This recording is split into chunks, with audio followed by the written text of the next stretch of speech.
Friends, இன்றைக்கி வந்து ஒரு கேக் பேஸ் ரெசிபி வந்து பார்க்க போகிறோம் வித்தவுட் அவன். வாங்க வீடியோக்குள்ளே போகலாம். அதுக்கு 4 எக்ஸ், ஒரு 1/4 டீஸ்பூன் உப்பு, half a cup oil, 1 cup maida, 3/4 cup sugar, cake gel, vanilla essence, pineapple essence. அதுக்கடுத்து இப்போ பட்டர் ஷீட் லைன் பண்ண போகிறோம் டின்னில். அதுக்கு நான் சொல்கிற மாதிரி பட்டர் பேப்பரை ஃபோல்ட் பண்ணிக்கோங்க.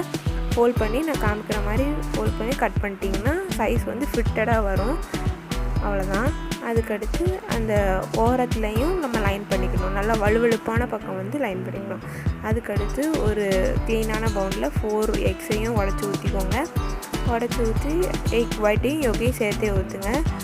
அந்த நம்ம எடுத்திருக்க வெனிலா எசன்ஸ் மூடியிலேயே ஒரு மூடி வெனிலா எசன்ஸ், 1/2 மூடி பைனாப்பிள் எசன்ஸ், உப்பு சேர்த்து இது பண்ணிக்கலாம்.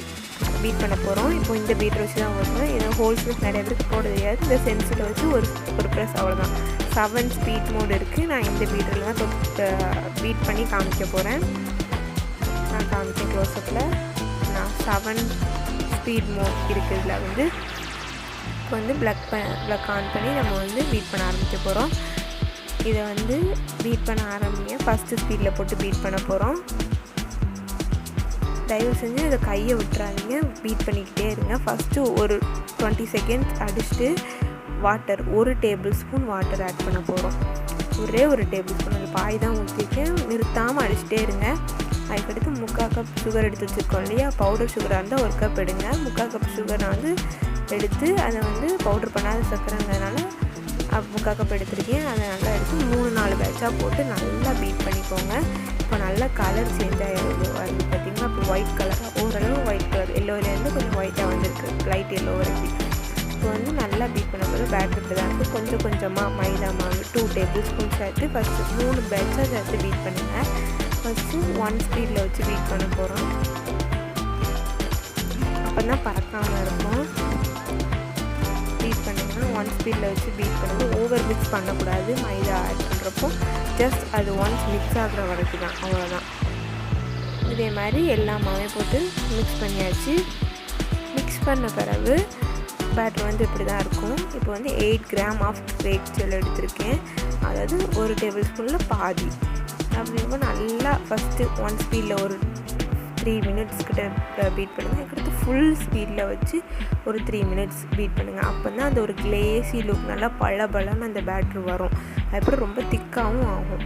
நல்லா திக்கான அப்புறம் அந்த ஸ்டிஃப் பீக்ஸ் வந்து தெரிய ஆரம்பிக்கும். அது வரைக்கும் நல்லா பீட் பண்ணிக்கணும். நான் காமிக்கிற பார்த்தீங்களா, அந்த ஸ்டிஃப் பீக்ஸ் தெரியுது, அது வரைக்கும் நல்லா பீட் பண்ணிக்கணும். பீட் பண்ண பிறகு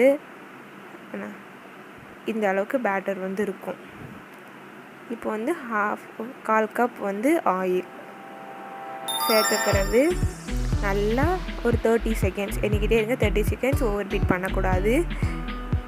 30 செகண்ட்ஸ் பீட் பண்ணுங்கள். அதுக்கடுத்து ஒரு ஸ்பேச்சுலா வச்சு மிக்ஸ் பண்ணிக்கோங்க. ஆயில் க்ரீஸ் பண்ணி வச்சுருக்க கேக் டின்னில் ஊற்ற போகிறோம். பேட்டரை ஊற்றிக்கலாம். ஊற்றிட்டு டேப் பண்ணி 10 நிமிஷம் ப்ரீ ஹீட் பண்ண குக்கரில் ஒரு ஸ்டாண்ட் வச்சு இதை உள்ளே இறக்கிடுங்க. 50 to 1 hour ஸ்லோ ஃப்ளேமில் பேக் ஆகும். 45 to 50 minutes. வந்து ஒரு ஸ்பாஞ்சியான கேக் கிடைக்கும். இதை வந்து எல்லா கேக்குக்கும் பேஸாக யூஸ் பண்ணலாம். இதில் க்ரீம் தடவி டெக்கரேட் பண்ணி சாப்பிட்லாம். ரொம்ப அப்படி இல்லை, வெறுமனையாக கூட சாப்பிட்லாம். ரொம்ப சூப்பராக இருக்கும் இந்த கேக்கு. பார்த்தீங்கன்னா நான் எவ்வளோ ஸ்பாஞ்சியாக இருக்குன்னு காமிக்கிறேன் பார்த்தீங்களா. அந்தளவுக்கு ஸ்மெல்லு எல்லாமே சூப்பராக இருக்கும். ஒரு நாள் வச்சு சாப்பிட்டா இதோட டேஸ்ட்டாக இருக்கும். தேங்க்ஸ் ஃபார் வாட்சிங்.